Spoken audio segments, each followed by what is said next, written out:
मियाँ पहली बार अपने घर पर अकेली थी। उसके मम्मी पापा बाहर गए थे, लेकिन अब रात के 10 बज चुके थे और मौसम भी बिगड़ गया था। अचानक दरवाजे की घंटी बजी।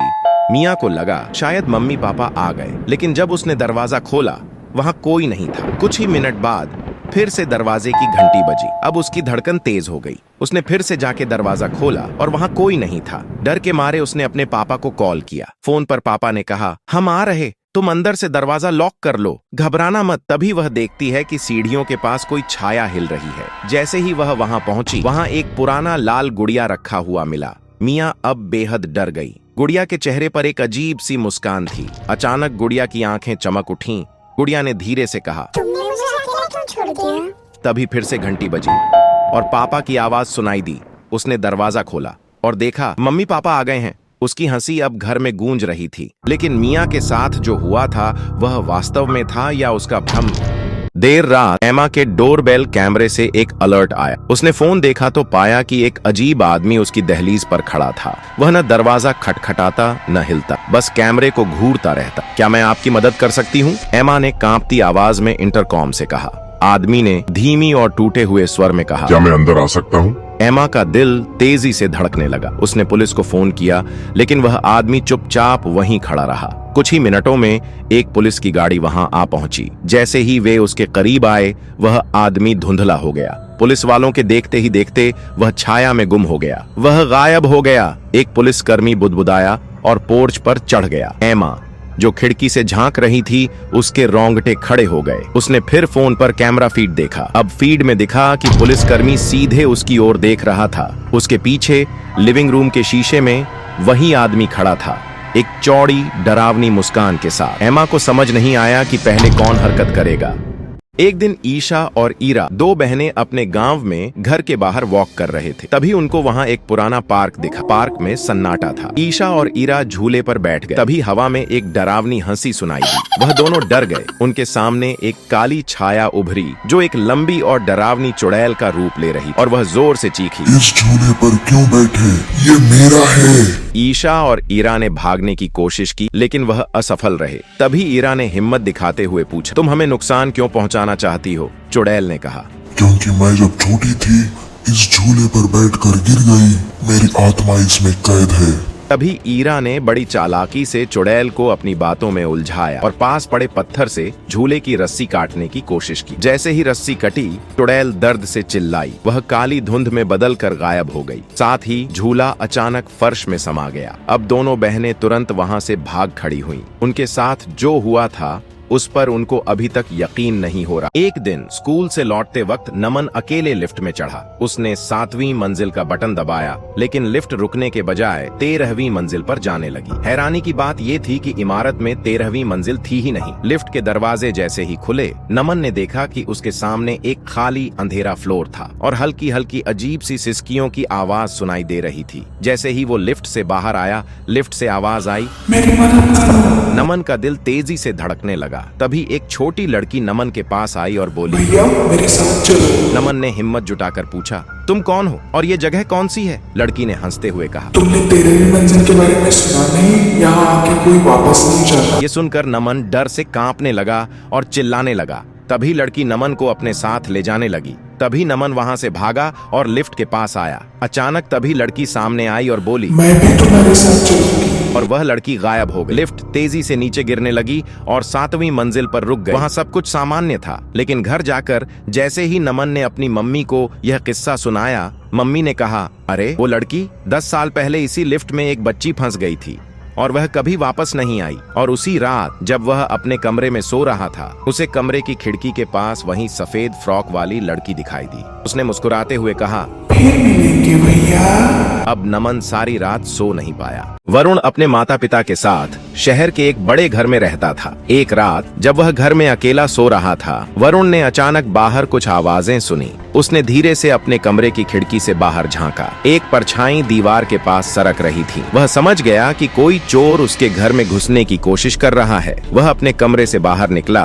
और चुपचाप किचन में गया। वहां उसने एक टॉर्च और एक फ्राई पैन उठा लिया। वरुण धीरे से आवाजों के पास पहुंचा। लिविंग रूम में उसने देखा कि एक काला साया अलमारी के पास कुछ खोज रहा था। वरुण ने पूरी हिम्मत जुटाकर टॉर्च ऑन की और चोर की तरफ रोशनी डाली। चोर ने डर कर पलट कर देखा। वरुण ने बिना समय गंवाए बोला, यह घर भूतिया है, अगर तुम गए नहीं तो भूत तुम्हें ले जाएगा। चोर डर गया और भागने लगा, लेकिन जैसे ही वह दरवाजे के पास पहुंचा, उसने सामने से वरुण के कुत्ते रॉकी को भौंकते हुए देखा। डर के मारे चोर उल्टे पांव घर से बाहर भागा। अगली सुबह वरुण के मम्मी पापा जब घर आए तो उन्होंने उसकी बहादुरी की तारीफ की। क्रिसमस की रात थी। ईशा ने अपने घर को खूबसूरती से सजाया था। वह सांता के आने का बेसब्री से इंतजार कर रही थी। तभी ईशा के घर के दरवाजे पर दस्तक हुई। जैसे ही उसने दरवाजा खोला, सामने सफेद बालों वाली एक लंबी महिला खड़ी थी। महिला ने कहा, क्या तुम मेरे साथ चलोगे? ईशा डरकर पीछे हट गई और बोली, नहीं। महिला ने घर के अंदर कदम रखा।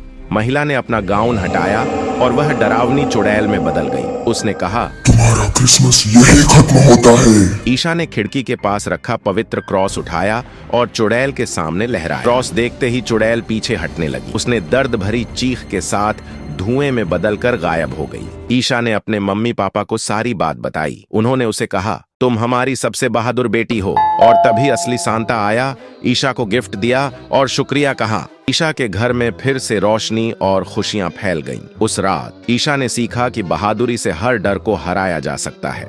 विहान और विशाल के स्कूल की पिकनिक शहर से दूर एक पुरानी हवेली में रखी गई। उस हवेली के बारे में कहानी थी कि वहां खजाना छुपा होता है। जैसे ही वे हवेली में घुसे, हवेली के अंदर सब कुछ खौफनाक लग रहा था। पिकनिक के दौरान विहान और विशाल ने हवेली का खजाना खोजने की योजना बनाई और दोनों बाकी दोस्तों को छोड़कर निकल गए। अचानक विशाल कहीं गायब हो गया। विहान उसे ढूंढने लगा। तभी हवेली के कोने से किसी के हल्के रोने की आवाज आई। विहान ने हिम्मत जुटाकर वहां पहुंचा। कमरे में विशाल को जंजीरों में बंधा पाया गया। तभी वहां एक बुजुर्ग आदमी प्रकट हुआ। उसने कहा, तुम दोनों में से कोई एक जंजीर पहनकर हमेशा के लिए यहाँ रहेगा। विहान ने बिना एक पल गंवाए जंजीर पहन ली। विशाल चिल्लाया, नहीं, तू ये क्यों कर रहा है? तभी वह बुजुर्ग आदमी गायब हो गया और जंजीर खुद ब खुद टूट गई और दोनों वहां से निकल गए। बाहर हवेली के दरवाजे पर लिखा था, सच्ची दोस्ती वही होती है जो बलिदान से परखी जाती है। विशाल और विहान ने जाना कि उनकी दोस्ती उनके जीवन का सबसे।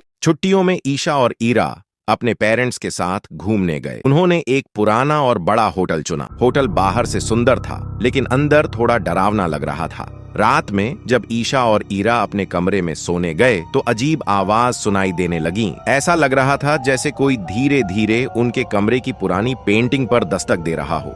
उन्हें लगा शायद कोई चूहा है, लेकिन तभी अचानक पेंटिंग अपने आप नीचे गिर गई।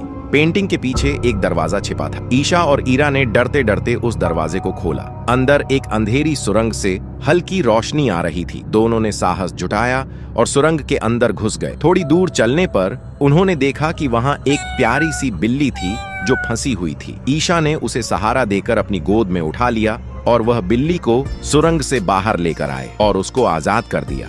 ईशा और ईरा ने समझ लिया कि जीवन में हर डर एक छिपे हुए सुंदर अनुभव का रास्ता हो सकता है। ईशा और ईरा उनके मम्मी पापा के साथ स्टेशन पर ट्रेन का इंतजार कर रहे थे। एक पुरानी और अजीब ट्रेन स्टेशन पर आई। वे बिना सोचे उस ट्रेन में चढ़ गए। उन्होंने देखा कि ट्रेन अंदर धूल से भरी हुई थी और सीटें पुरानी थीं। थोड़ी देर बाद एक टिकट चेक करने वाला व्यक्ति आया। उसने कहा, यह ट्रेन खास यात्रियों के लिए है। आप सही समय पर सही ट्रेन में चढ़े हैं। तभी ट्रेन की बत्तियां बार बार झपकने लगी। सब लोग डर गए। अचानक ट्रेन रुक गई। खिड़कियों से बाहर सफेद धुंधले साए मंडरा रहे थे। ईशा और ईरा डरते हुए अगली बोगी में गए। वहां एक पुरानी किताब मिली जिसमें लिखा था कि यह ट्रेन कई साल पहले एक भयानक दुर्घटना का शिकार हुई थी। ट्रेन में फंसे जो यात्री थे उनकी आत्माएं आज भी मुक्त नहीं हो पाई थीं और किताब में उसका उपाय भी बताया गया था। ईशा, ईरा और उनके मम्मी पापा डर के साथ सहमते हुए बाहर निकले। ट्रेन अचानक गायब हो गई। आखिरकार ईशा, ईरा और उनके मम्मी पापा अपनी मंजिल पर पहुंच गए। ईशा और ईरा एक पुरानी सुनसान हवेली के बारे में सुनकर वहां जाने का फैसला करती हैं। गांव में लोग कहते थे कि वह हवेली अभिशप्त है। आधी रात को टॉर्च की रोशनी में दोनों हवेली के बड़े गेट से अंदर घुसी। हवेली के दीवारों पर पड़े अजीबो गरीब निशान देखने में भयानक लग रहे थे। चलते चलते ईशा को ऐसा लगा जैसे उनके पीछे कोई है। वे एक बड़े हॉल में पहुंची जहां फर्श पर पुराने खून के निशान थे और तभी सामने किसी की लंबी आकृति हिलते हुए दिखाई दी। ईशा और ईरा बेहद डर गई। और एक गहरी डरावनी आवाज गूंजी। यहाँ आने की हिम्मत की, अब वापस जाने का रास्ता भूल जाओ। ईशा और ईरा चीखने लगी। तभी किसी ने ईशा का कंधा पकड़ लिया। उसने मुड़कर देखा तो एक अधजली आकृति उसकी ओर घूर रही थी। ईरा वहां से भागने लगी, लेकिन फिर से वही पहुंच गई। तभी फर्श पर धुंध छायाएं उभरने लगीं। उन्होंने ऊपर झूमर को लड़खड़ाते हुए देखा। तभी आकृति ने धीमी हंसी के साथ कहा, तुम भाग नहीं सकते। मंकू को स्कूल की 7वीं मंजिल की डरावनी कहानियां मजाक लगती थीं, तो उसने हिम्मत करके 7वीं मंजिल पर जाने की ठान ली। आधी छुट्टी के दौरान वह छुपते छुपते पुराने सीढ़ियों से होते हुए 7वीं मंजिल पर पहुंचा। वहां का नजारा डरावना था। चारों तरफ धूल, पुराने दरवाजे और खामोशी। कोने में एक काला आईना पड़ा था। आईना बेहद अजीब था। जब मंकू उसमें झांकता तो अपनी परछाई को बिल्कुल अलग पाता। इससे पहले कि वह कुछ समझ पाता, उसकी परछाई अचानक आईने से बाहर निकली और उसके सामने खड़ी हो गई। तुम परछाई ने यहाँ कहा, क्यों आए हो? ये दुनिया तुम्हारी नहीं है। और अब वहां दरवाजे की जगह केवल काले आईने ही दिख रहे थे। मंकू घबरा गया और वहां से भागने की कोशिश करने लगा, लेकिन उसको रास्ता नहीं मिला। मंकू को कुछ समझ नहीं आया और तभी उसने खिड़की से छलांग लगाई और उसने खुद को स्कूल के ग्राउंड पर पाया। अगले दिन मंकू जब स्कूल आया, उसने 7वीं मंजिल की ओर देखा। वहां खिड़की के पास उसकी परछाई खड़ी थी। अब मंकू जहां जाता, वह परछाई उसके पीछे आती। मंकू अब समझ चुका था कि 7वीं मंजिल में जो एक बार जाता है, उसकी